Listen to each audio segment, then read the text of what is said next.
ናይዘወትር ሰይፈ ሥላሴ በስመ አብ ወወልድ መንፈስ ቅዱስ በሐደ አምላክ በቅዱስ ሥላሴ በአብ አሜን። በስመ አብ ወወልድ መንፈስ ቅዱስን አነ ኃጢአተኛ ዝኾንኩ ባሪያሁም ናይ ዓለም ገዛኢ ኦ ስሉስ ቅዱስ አፈታዊኹም አብርሃም ገዛ ከምዝኣተኹም ካባኹም ዝወሃብ ናይ ሰማዕታት አኽሊል ምእንታን ክረክብ ፍስሐ ደስታ ናብ ዘለዎ ገነት ንኽትእትውኒ በኣኹም መምህፀን ኃጢአተይን ብናይ የቕሬታ ቃል ደምሲስኩም ነፍሰይ ካብ ዝቃወምዋ ጋንንቲ ኣድሕንዋ። ኦ ኣብ ወልድ መንፈስ ቅዱስ ብሓቂ ስምኩም ክጽውዕ ካብ ዝወደቅኩሉ ካብ ሃንደበታዊ መቕዘፍቲ ክትሕልውኒ ምህፀነኩም ኣለኹ። ኦ ኣብ ወልድ መንፈስ ቅዱስ ናይ ምስጋና ፍረ ንኸናፍረይ ካብ ልሳነይ ናይ ጸሎት ስዊት ተበርክተልኩም ናይ ልቦናይ ሕርሻ እቲ ሰናይ ፍረ ንኽዘርኡ እምህፀነኩም ኣለኹ። ኦ ኣብ ወልድ መንፈስ ቅዱስ ብሓያል ስምኩም ነቶም ዝጠፍዑኒ ክጠፍዖም ነቶም ዝቃወሙኒ ክቃወሞም ፈርዖን ብነቢይ ሙሴ ከም ዝተጠመ ንኸስጥሞም በኣኹም እምህፀን ኣለኹ። ኦ ኣብ ወልድ መንፈስ ቅዱስ ብኣርያም ብዘሎ ጽርሐ መንግሥትኹም እምህፀነኩም ስለ ኤልያስን ሙሴ ኢልኩም ንገነት ስለ ዝወርኩም ንናይ ባርያኹም ገለ ብምሕረትኩም ብጽሑኒ። ኦ ኣብ ወልድ መንፈስ ቅዱስ ብስምኩም ብዙሕ ተኣምራት ብዝገበረ ናይ ክብሪ ኮከብ ብዝተባሃለ ናይ ሰማዕታት ሓለቃ ብዝኾነ ብሓያል ብቅዱስ ጊዮርጊስ ንምፍራድ ኣብ ልዳ ሃገረ ንዝተኣከቡ 70 ነገሥታት ከም ዘጥፋኣኽዎም ከምኡውን ንጸላእተይ ንኽድምስሱለይ እምህፀነኩም ኣለኹ። ጸላእተይ ዝኾኑ ኩሎም ብመለኮታዊ ሴፍ ይሰየፉ ነበልባላዊ ብዝኾነ ቃላትኩም ብስልጣንኩም ይንደዱን ይቃጸሉ ኣብ ውሽጢ ሲኦል ኣብ ናይ ጸልማት ዓዘቕቲ ይስጠሙ ኣብ ልዕልዮም ሓዘን ኣይርሓቕ ትካዘውን ካብ ልቦም ኣይጥፋእ።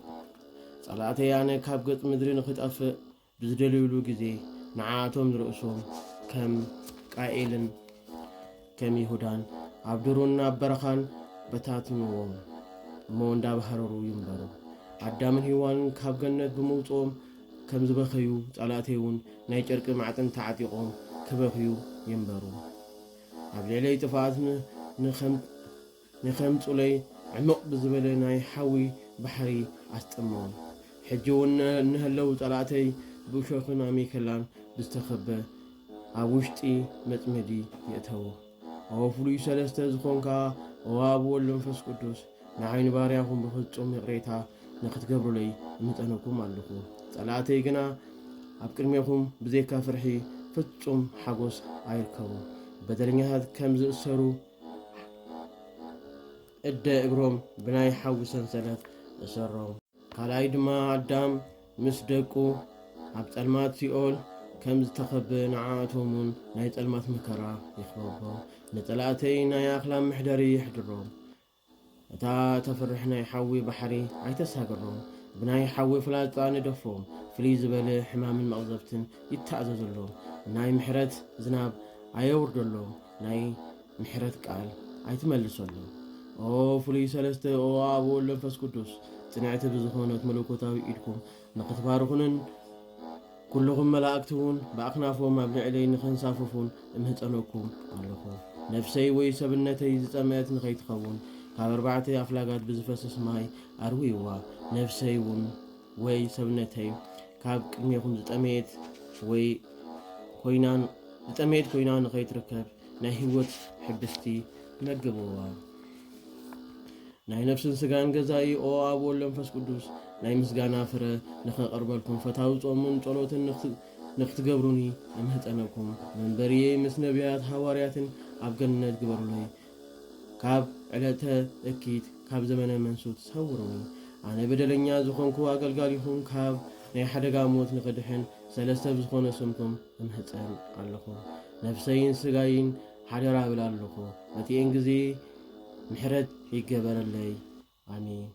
ካልኣይ እውን ኣብ ናይ ሓዊ ስልጣን ብዘለዎ ብእግዚኣብሔር ኣብ ስም ፍልጠት ብዝገልጽ ብወዱ ብኢየሱስ ክርስቶስ ንዝሓዘኑ ንዘረጋግዕ ሓቀኛ መድሃኒ ብዝኾነ بمنفس قدوسم امهتن بأكل ثلاثة خون كله بملكوت جن حدا أملاك بزخونة امهتن ببجزيو ببساعتون قاشان زخون نزيت أجابن بابول منفس قدوس فري امهتن بزيت أفن بزي أرجن بزي حلفن بابول منفس قدوس هلونا امهتن تنجرو بزي ودا بابول منفس قدوس ويتنات مسجانا امهتن نقول عالم بحانتك قال يخون إلو بزفترة بابول منفس قدوس عملاخاو طباب امهتن بقلتن بصورن نبزولو عالم كله بزيت أن بابول منفس قدوس عملاخاوي حيلي امهتن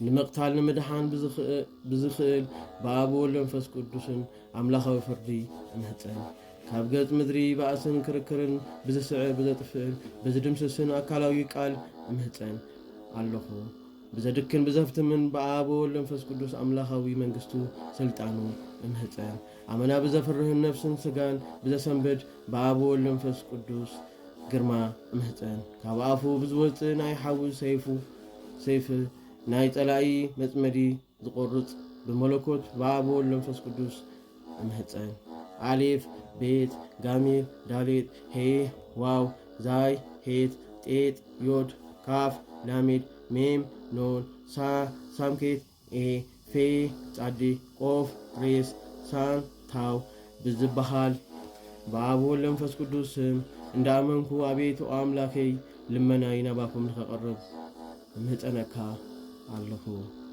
ናይ ምምጽኡ ዜና ብናይ ነቢያት ልሳን ብዝተነገረ ኣብ ቤተልሔም ካብ ቅድስት ድንግል ማርያም ብዝተወለደ ጎይታ እምህፀን ኣለኹ ካልኣይ እውን ብማይ ዮርዳኖስ ብዝተጠመቀን ናይ ጎይትነቱ ክብሪ ብደብረ ታቦር ብዝተገለጸ ኣምላኽ እምህፀን ሃገሩ ሰማያዊ ኢየሩሳሌም ተባሂላ ብዝፅዋዕ ምሕደሪ እውን ኣብ ኣርያም መሰወሪ እውን ናይ እሳተ መጋረጃ ብዝገበረ ብጎይታና መድኃኒና ኢየሱስ ክርስቶስ እምህፀን ኣለኹ ብዝለብሶ ስጋ ብዝተሰቕሎ ኣብ መስቀልዩ ቦታ ኣብ ቀራንዮ ኣብ ናይ መቃብሩ ቦታ ኣብ ጎልጎልታ ካብ ሙታን ተፈልዩ ብሳልሳይ መዓልቲ ብምትንስኡን በርባዓ መዓልቲ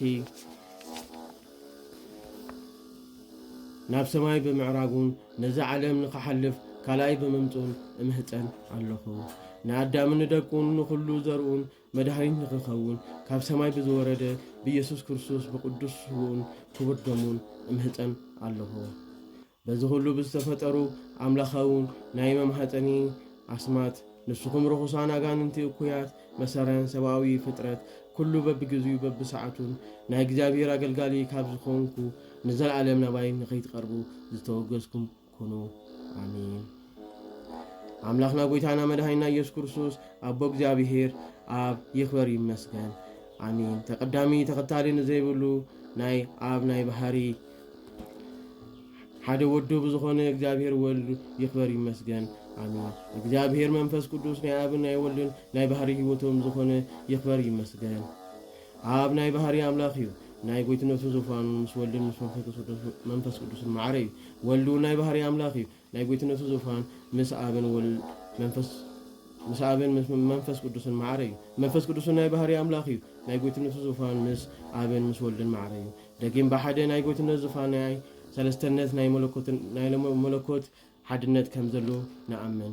ንዘይጥቕለል ናይ ስላሴ ሓድነት ምስጋና ይግባእ። ንዘይክፈል ናይ ስላሴ ሰለስተነት ምስጋና ይግባእ። ናይ ባህሪ ዝርቦት ንዘይብሉ ናይ ስላሴ ሓሳብ ምስጋና ይግባእ። ንዘይምርመር ናይ ስላሴ ህልውና ምስጋና ይግባእ። ሰማይ ምድርን ንዘይውስኖ ናይ ስላሴ አካል ምስጋና ይግባእ። ብምርምር ተመርሚሩ ንዘይብፅሕ ናይ ስላሴ ምስጋና ይግባእ። ሕልፈት ውላጤ ንዘይብሉ ናይ ስላሴ መንግስቲ ምስጋና ይግባእ። ፍሉይ ተወሳኺ ስም ንዘይድልዩ ናይ ስላሴ ስም ምስጋና ይግባእ። ካብ ፍጹም ሰለስተና ብራብ ዓይነት ልዕል ዘይብል ንፍጹም ናይ ሰለስተነት ምስጋና ይግባእ። ካብ ፍጹም ናይ ገጽ ሰለስተነና ናይ ካልኣይነት ገጽ ንዘይትሕት ንገጽ ሰለስተነት ምስጋና ይግባእ። ንዘይውስን ናይ ስላሴ ምሕረት ምስጋና ይግባእ። ፍሉይ ሰለስተ ንዝኾኑ ንአብ ንወልድ መንፈስ ቅዱስ ምስጋና ይግባእ። ብፍሉይ ናይ ነደ እሳት ነጸብራቕ ንስተኸበት ኩሉ ብኩሉ ሙሉእ ንዝኾነት ስላሰነት ንአብ ንወልድ መንፈስ ቅዱስ ሎምን ዘወትርን ንዘለዓለም ምስጋና ይግባእ አሜን።